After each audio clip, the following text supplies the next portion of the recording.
Hello, bienvenue dans ce nouveau podcast où aujourd'hui je vais prendre le temps de te parler de révélations que j'ai découvertes durant ce mois de février à travers mes expériences personnelles et que je voulais prendre le temps de t'en parler parce que ça va induire mon droit et ma liberté d'être femme dans un domaine de ma vie qui est notamment la sexualité. Et drôle puisque je suis en plus sexothérapeute, mais de voir qu'il y a quelque chose où j'ai senti sans le voir que j'ai été enfermée, prise au piège à travers ce qu'on appelle une injonction, un conditionnement qui a été mis sur la sexualité de la femme et à quel point je me rends compte, tellement encore ancré dans les mentalités, en tout cas dans mon expérience, dans ma mentalité, et à quel point en fait c'est potentiellement encore hyper ancré dans la société et que par ailleurs je ressens que c'est tellement un piège dans lequel les femmes tombent encore trop souvent aujourd'hui et qui ne permet pas l'épanouissement de l'intimité de la femme, notamment sur son point de vue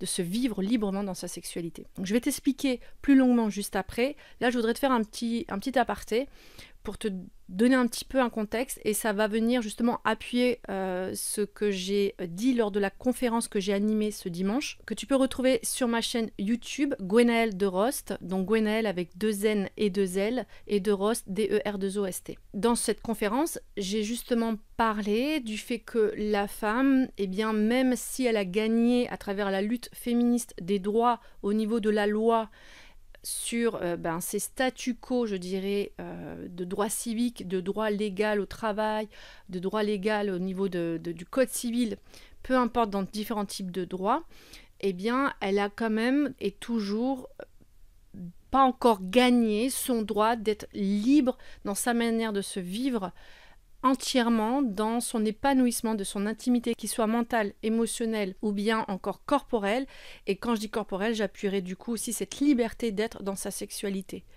Et que au contraire, à travers la lutte féministe qui est bien plus que nécessaire pour avoir le droit d'exister dans cette société qui a été malheureusement façonnée à travers un pouvoir de certains hommes et qui ont même conditionné les hommes, ça a aussi, dans ce combat d'avoir le droit d'être juste légalement reconnu comme une identité civique d'un point de vue, par rapport aux hommes, on n'a toujours pas gagné pour moi en droit de se vivre pleinement et intégralement dans notre particularité qui fait de nous une femme.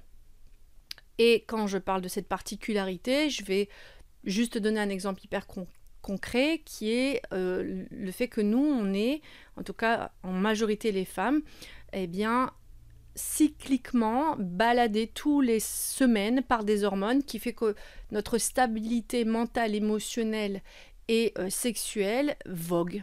Elle est jamais vraiment, c'est jamais vraiment stable et que rien que pour ça, ça va être difficile en fait d'être égal de l'homme, puisque d'un point de vue physiologique, on est différent sur ce point-là, et que ça, c'est pas reconnu, par exemple, c'est difficilement reconnu, et que du coup, ça va impacter notre santé mentale, impacter notre santé émotionnelle, puisque nous-mêmes, on est traversés par des hormones, mais qu'on doit toujours répondre pour pouvoir en plus faire preuve d'avoir nos droits d'émancipation face à une société qui a été façonnée sous un ensemble masculin avec du coup plus un regard sur comment fonctionne le masculin et en sachant qu'on l'a façonné et conditionné dans la productivité et dans toujours devoir performer, et que nous, dans cette lutte de droit à l'émancipation et de reconnaissance comme statu quo, on s'est calqué sur ce modèle, mais qui ne respecte toujours et toujours pas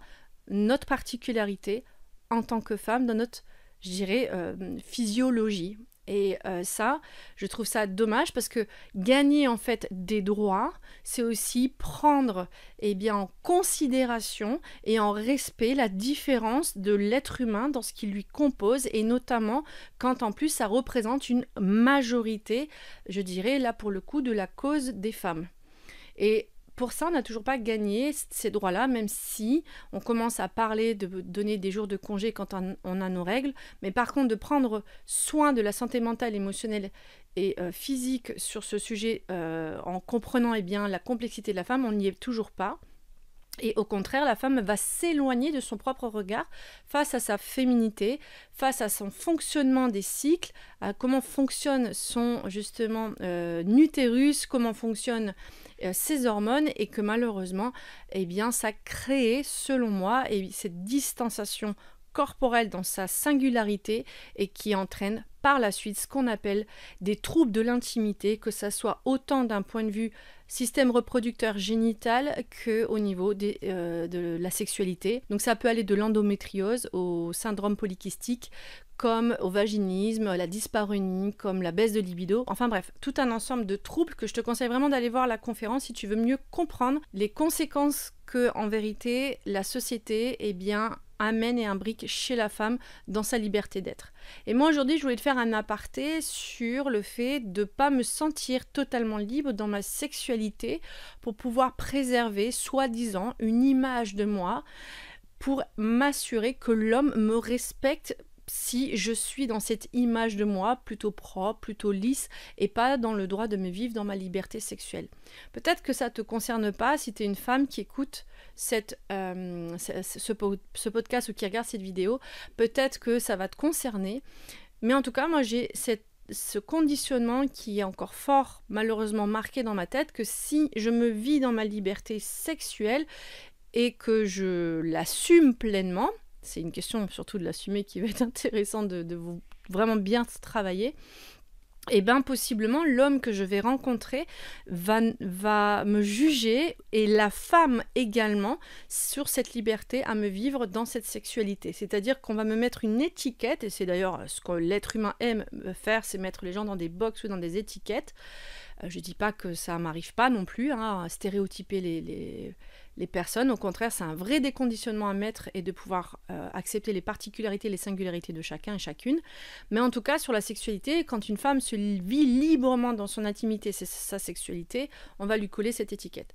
Moi, je vais t'expliquer mon cas. C'est pas forcément une étiquette franche, ou dans le sens où je vais te dire que je suis une escort girl et que je l'assume pleinement. On n'en est pas là, et que quand bien même, si c'était le cas, je veux me sentir libre de le droit de le dire. Là, c'est plutôt dans le contexte où j'ai rencontré des hommes ces quelques derniers mois, enfin les mois derniers je veux dire, et que à chaque fois j'ai eu ce sentiment d'avoir été objectisée, parce que j'ai eu l'impression que l'homme, une fois qu'il avait obtenu ce qu'il voulait, donc une fois que j'ai rencontré donc un homme, on est passé du coup à une relation intime et corporelle, une fois qu'il a obtenu ce qu'il a voulu, il est parti.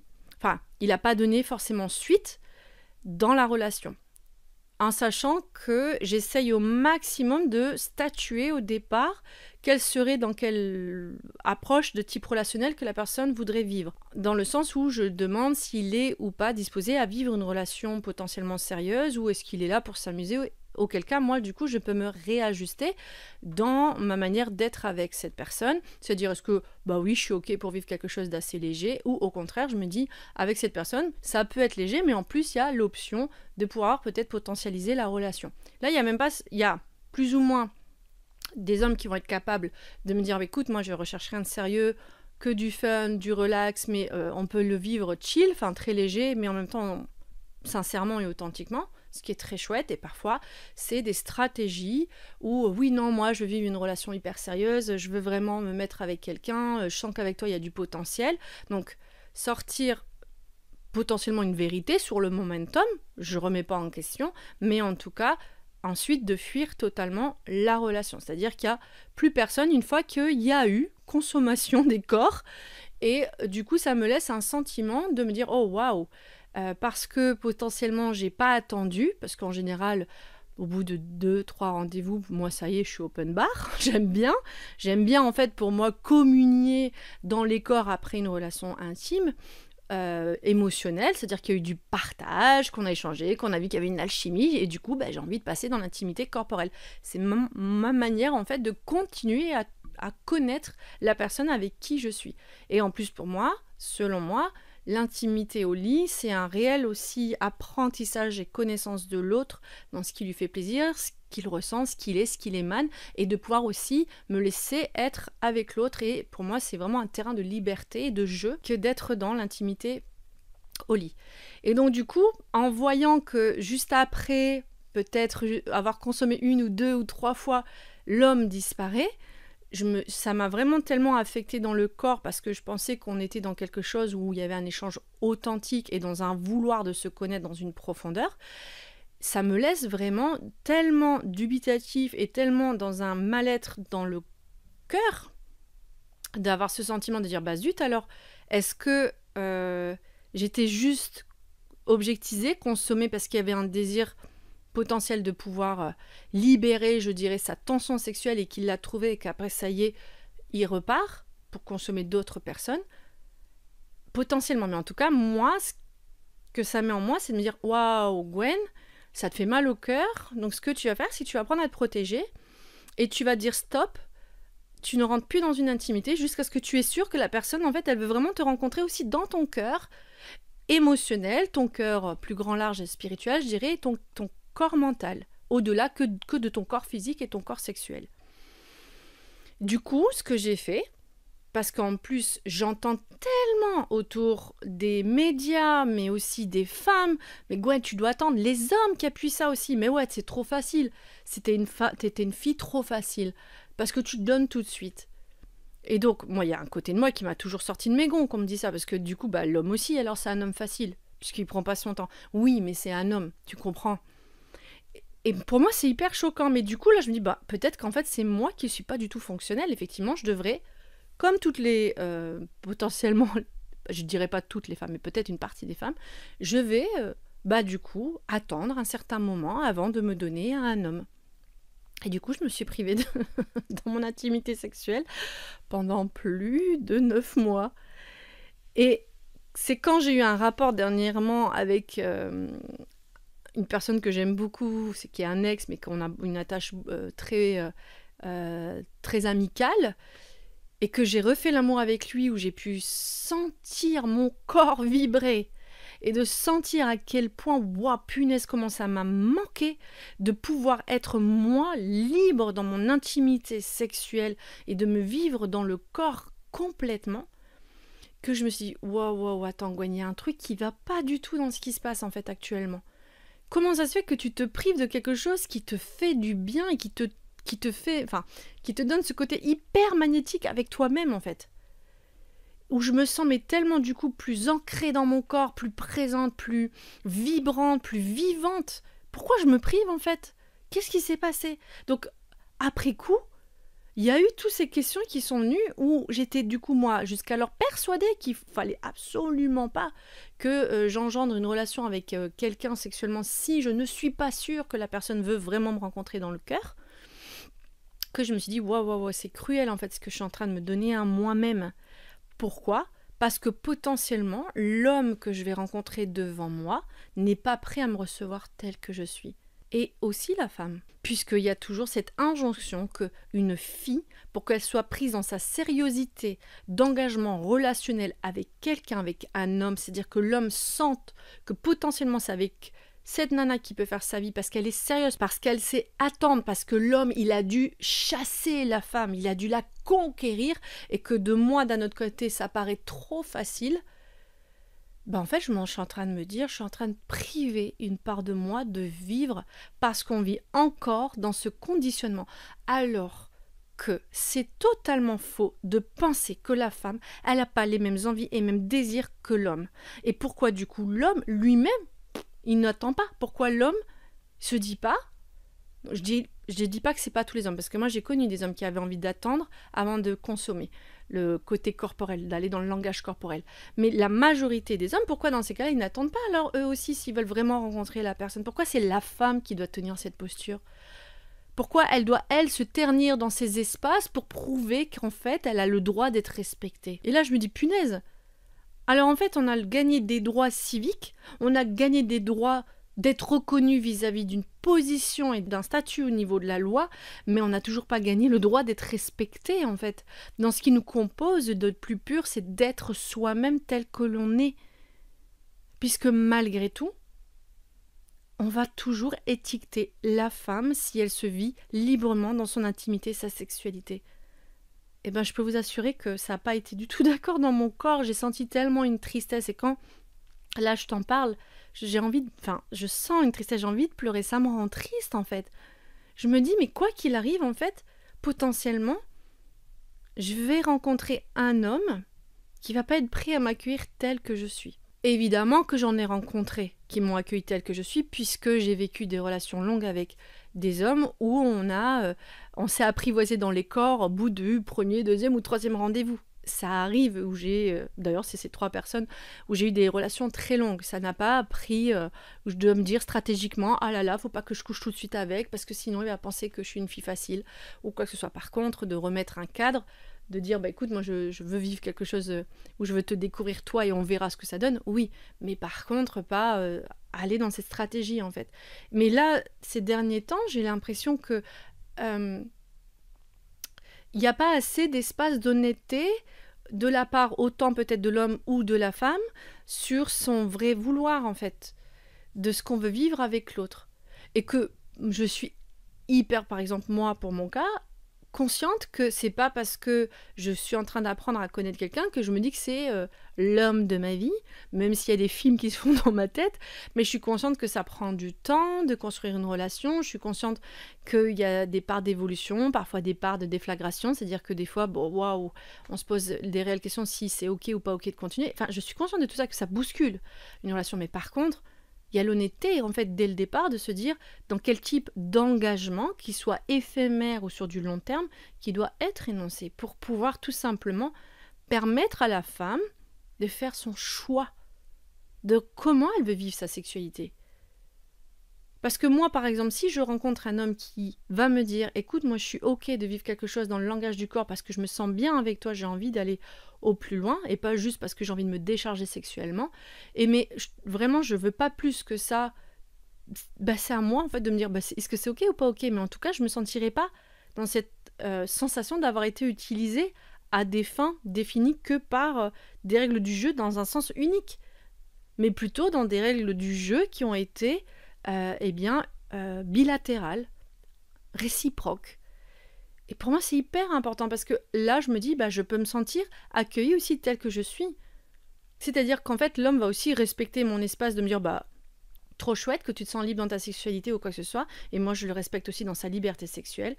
Et que si demain, je rencontre un homme qui se dit, mais moi, tu sais, ça me pose pas de problème. Moi, j'ai envie de te connaître et continuer à te connaître, même si t'as pas à attendre, juste sois toi, en fait. Au même titre que quand nous, en vérité, on accueille un homme qui a déjà fait et qui a déjà voltigé dans plein de relations, je dirais, intimes et sexuelles, on lui dit pas, bah tiens, t'as eu autant de partenaires, mais qu'est-ce que c'est que ce délire, le body count non, c'est sois toi, en fait, vis-toi. Et je me pose la question, parce que peut-être que ça va pas te faire écho, ce que je te dis, mais est-ce que tu as cette sensation que c'est égalitaire sur ce terme-là ?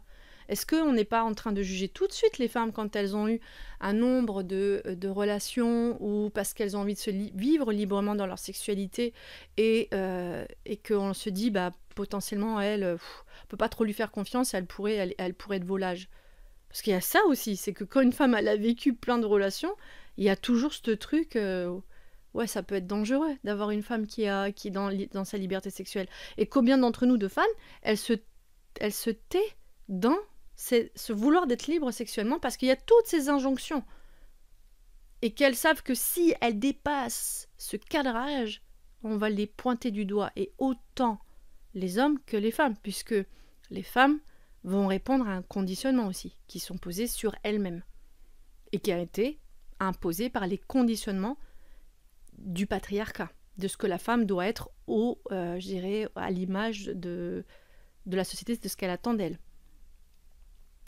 Et donc c'était hyper intense cette révélation que j'ai eue là. Il y en a eu d'autres et je t'en ferai part.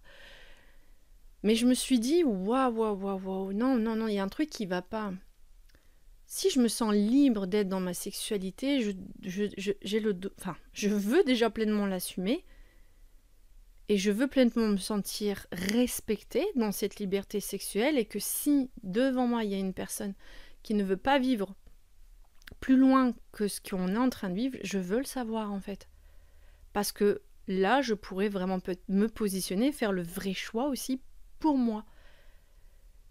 Au lieu de potentiellement me sentir entre guillemets, arnaquée sur le fait que, en fait, on m'a sorti stratégiquement ce que j'appelle les stratégies, en fait, de communication pour obtenir ce qu'on veut et que à la fin, ben, il y a mon espace de femme blessée qui se dit, ben, en fait, voilà, qui a été, entre guillemets, abusé dans cette posture. Et très sincèrement, je ressens que il y a beaucoup de beaux mouvements qui sont en train de se faire, il y a beaucoup de prise de conscience qui est en train de se faire, et fort heureusement, sur le fait de pouvoir donner justement cette liberté à la femme d'être dans sa complétude, et au même titre que je le souhaite pour l'homme, et qu'il puisse vivre aussi ce déconditionnement qu'on a mis sur lui, et notamment aussi à l'égard des femmes, sur ce que lui, il doit percevoir des femmes. C'est hyper important aussi de le dire.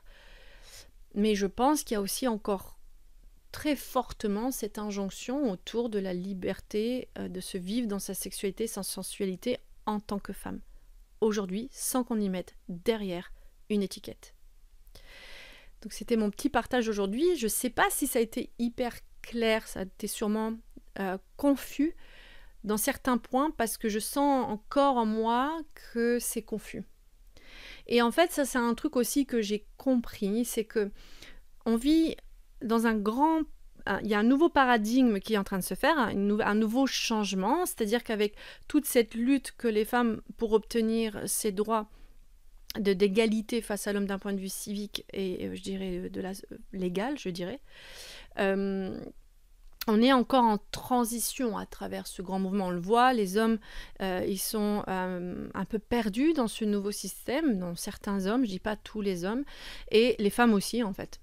Parce qu'il y a quelque part toujours cette empreinte de ces injonctions présentes puisqu'on est toujours en transition.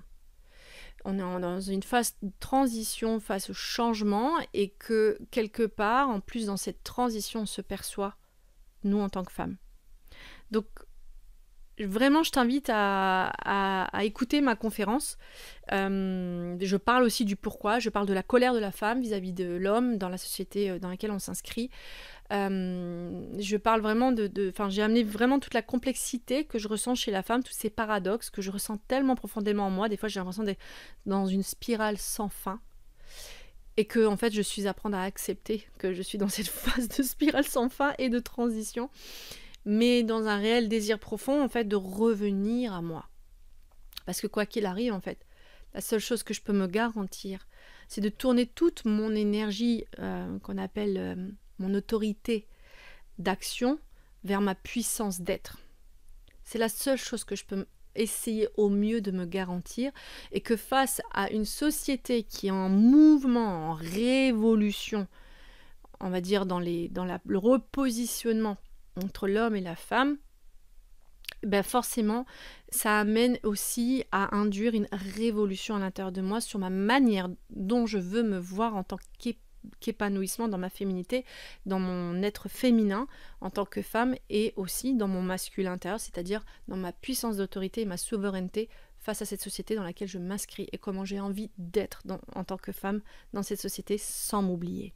C'est surtout ça que j'ai envie de dire, sans m'oublier, parce que parfois, à lutter, en fait, on s'oublie. C'est aussi pourquoi, là, je suis en train de préparer, donc je vais un petit peu bifurquer sur un programme spécialement pour les femmes, pour accompagner les femmes à reprendre leur souveraineté intérieure, à savoir justement comprendre c'est quoi vraiment leur désir, leurs besoins, leur envie, et aussi leurs limites en tant que femme, en se retrouvant dans leur essence la plus sacrée, qui est ce féminin qu'on appelle l'intérieur, cette puissance, je dirais, d'être, pour que la puissance d'action, qui est le masculin intérieur, puisse vraiment tourner cette énergie ensuite vers l'extérieur. Et pas tout le temps se sentir en lutte pour juste dire j'existe, mais enfin arrêter de survivre et enfin de vivre tel qu'on est en tant que femme. Et peut-être qu'elle commence vraiment là aussi maintenant la révolution féminine, après avoir eu déjà des bons jalons de droits civiques et de droits légaux, et j'en remercie toutes ces femmes qui se sont battues pour les droits, je remercie toutes ces femmes qui se battent encore pour ces droits, et que maintenant, moi j'ai envie d'offrir cet espace de maintenant, il est temps aussi de se retrouver dans sa souveraineté intérieure, parce qu'on s'oublie nous les femmes, on s'oublie dans notre réelle essence. Donc voilà ce que je voulais te partager aujourd'hui. Donc n'hésite pas à me laisser un commentaire avec ce que tu as senti, que tu sois un homme ou une femme. Ça va être intéressant que tu puisses échanger et que tu puisses peut-être toi aussi, peut-être même si tu es un homme, te dire oui, je sens que cette femme, les femmes sont encore oppressées dans leur liberté, ou peut-être au contraire dire j'ai vu des femmes se sentir tellement libres dans leur sexualité. S'il te plaît, partage, ou si ce que tu ressens toi vers ce positionnement entre l'homme et la femme, ça peut être que intéressant de pouvoir débattre dans la bienveillance bien entendu et dans la réelle écoute, la qualité d'amener l'écoute et de la présence sur ce que l'un et l'autre et l'une et l'autre vivent, parce que oui aussi des hommes souffrent, les hommes souffrent de toute façon de ce système patriarcal puisqu'ils ne peuvent pas être eux-mêmes. Et d'où le pourquoi il y a justement cette problématique, c'est qu'en ne pouvant pas être eux-mêmes, comment il va être difficile aussi pour nous en tant que femmes de nous retrouver nous-mêmes, puisqu'on est calqué sur ce modèle malheureusement de réussite dans le masculin. Mais en tout cas, ça peut être hyper intéressant de partager. De pouvoir aussi m'envoyer un email. Tu peux retrouver tous les liens sur mon site Insta, sur ma vidéo YouTube. Il y aura tous les liens qui seront consacrés. Et justement, pour t'amener cette nouvelle approche de pouvoir, toi, te vivre en tant que femme, je lance en plus un challenge gratuit à partir du 9 mars jusqu'au 16 mars, c'est-à-dire au lendemain de la journée de la femme, pour pouvoir t'amener justement 10 minutes par jour à la reconquête de ton féminin. Donc n'hésite pas à t'inscrire. Donc pareil, les liens vont être en bio. Si tu vois que les liens ne sont pas encore là, n'hésite pas à m'envoyer un message en privé, autant sur ma page Insta, ma page Facebook, YouTube, où tu veux, sur toutes les plateformes. En tout cas, je serai ravie de t'accueillir lors de ce challenge qui est totalement gratuit. En attendant, tu n'oublies pas, que tu sois un homme ou une femme, de prendre soin de toi.